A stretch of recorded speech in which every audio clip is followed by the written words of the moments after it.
எல்லோருக்கும் வணக்கம் நேயர்களே. இந்த வீடியோவில் என்ன தெரிந்து கொள்ள போகிறோம் அப்படின்னு பார்த்தீங்கன்னா, நம்முடைய ஜெயம் ரவி வீட்டில் ஒரு மிக பெரும் அளவுக்கு துயர சம்பவம் தற்போது நடந்திருக்குது.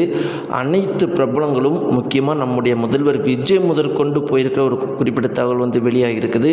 இதுதான் இன்றைக்கி சோசியல் மீடியாக்கள் முழுக்கவே பரபரப்பாக போயிட்டுருக்குது. ஜெயம் ரவி வீட்டில் என்ன சோகம் நடந்துச்சு, அந்த துயர சம்பவத்தை பற்றி தான் இந்த வீடியோவில் நம்ம தெரிந்து கொள்ள போகிறோம். வாங்க, ரொம்பவே அதிர்ச்சிகரமான வீடியோ. நம்முடைய சேனலுக்கு நீங்கள் புதியவராக இருந்தால் மறக்காமல் சப்ஸ்கிரைப் பண்ணுங்க.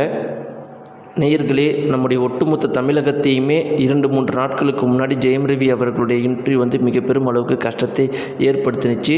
அதற்கு முக்கியமான காரணம் என்ன அப்படின்னு பார்த்தீங்கன்னா, ஜெயம் ரவி அவர்கள் இவ்வளோ பெரிய செலிப்ரிட்டியாக இருந்தும் அப்படி அவர் கத்தி ஆர்ப்பரித்து பேசின விஷயம் மிக பெரும் அளவுக்கு பரபரப்பை ஏற்படுத்தினுச்சு.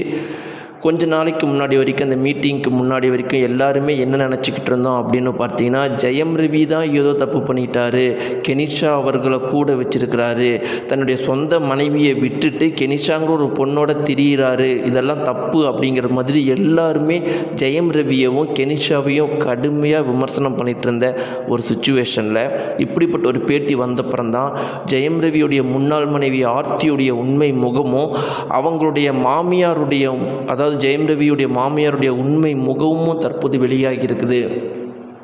அதாவது நேயர்களே, ஜெயம் ரவியுடைய மாமியாரும் ஜெயம் ரவியுடைய முன்னாள் மனைவியும் சேர்ந்து ஒரு ப்ரொடக்ஷன் கம்பெனியை ஆரம்பித்து அதில் ஜெயம் ரவி அவர்களை அவங்க மூலமாக அவர் ஹீரோவாக போட்டு நிறைய படங்கள் எடுத்திருக்கிறாங்க.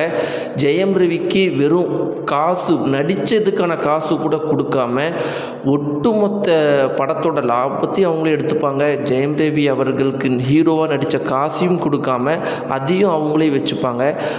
வர பணத்தை வச்சு நிறைய பொருட்கள் வாங்கிறது, வீடு வாங்கிறது, நிலம் வாங்கிறது, சேர்த்தி வைக்கிறதுன்னு பண்ணுறவங்க ஜெயம் ரவி அவர்களுக்கு ₹1 கூட கொடுக்காம ஏதாவது செலவுனா கூட ஜெயம் ரவி அவர்கள் கேட்கும்போது 1000-2000 கொடுக்குற மாதிரி ஜெயம் ரவி அவர்களை வச்சுட்டு இருந்தாங்க. அது மட்டும் கிடையாது, அன்பாக பேசுவாங்களா அப்படின்னு பார்த்தா அதுவும் கிடையாது. ஜெயம் ரவி அவர்களை ஒரு குழப்ப மனநிலையை வச்சு அவரை பயன்படுத்துகிறத மட்டுமே நோக்கமாக வச்சுட்டு இருந்த ஒரு சுச்சுவேஷனில் தான் கெனிஷா அவர்கள் ஒருத்தவங்க வாழ்க்கைக்குள்ளே வராங்க. அதன் பிறகு டைவர்ஸ் வாங்கலாம் ஒரு முடிவுக்கு வராரு. டைவர்ஸ் வாங்கக்கூடாது அப்படிங்கிறதுக்காக ஜெயம் ரவி முன்னாள் மனைவி ஆர்த்தி அவர்கள் அவரை சந்திக்கிறதுக்கு பல முயற்சிகள் பண்ணியிருக்கிறாங்க. ஆனால் ஜெயம் ரவி அவர்கள் மறுத்துட்டார். ஆர்த்தியுடைய பிளான் என்னன்னு சொல்கிறாங்கன்னா, எப்படியாவது நேரில் பார்த்து அழுது கையை அறுத்து ஏதாவது ஒன்று பண்ணி மீண்டும் அவரை வாழ்க்கையில் சேர்த்துக்கலாம். ஏன்னா இதுக்கு முன்னாடி அப்படி தான் பண்ணிகிட்டு இருந்தாங்களாம். இதெல்லாம் அவர் அறிஞ்சு தான் நான் என்ன ஆனாலும் பார்க்க மாட்டேன், தனியாக ஆர்த்தியை பார்க்க மாட்டேன்னு ஒரு முடிவுக்கு வந்திருக்கிறாரு. இப்படி இருக்க நேயர்களே, ஜெயம் ரவி அவர்களுக்கு இன்னுமே அந்த டைவர்ஸ் கிடைக்கலையா அப்படிங்கிற ஒரு அதிர்ச்சிகரமான விஷயம் வெளியாகி இருக்குது. அதற்கு முக்கியமான ரீசன், முன்னாள் மனைவி ஆர்த்தி மீண்டும் அந்த கோர்ட்டில் ஆஜராகாமல் தள்ளி போட்டுக்கிட்டே இருந்திருக்கிறாங்களாம். அதனால் அவர் மீண்டும் மன உளைச்சலாக என்ன பண்ணியிருக்காரு அப்படின்னு பார்த்தீங்கன்னா, தன்னுடைய கையை மீண்டும் மறுத்திருக்கிறாரு. ஒரு முக்கியமான நரம்பு கட்டாக இருக்குது. அதிக இரத்தப்போக்கு ஏற்பட்டதுனால இப்போ மீண்டும் மருத்துவமனையில் இருக்கிறாங்க. மிகப்பெரிய அளவுக்கு அனைவரும் போய் இப்போ நேரில் பார்த்துட்டு இருக்கிறாங்க. கார்த்தி ஆகட்டும், தளபதி விஜய், முதல்வர் விஜயும் போகிறதா ஒரு முக்கியமான தகவல் வெளியாகி இருக்குது.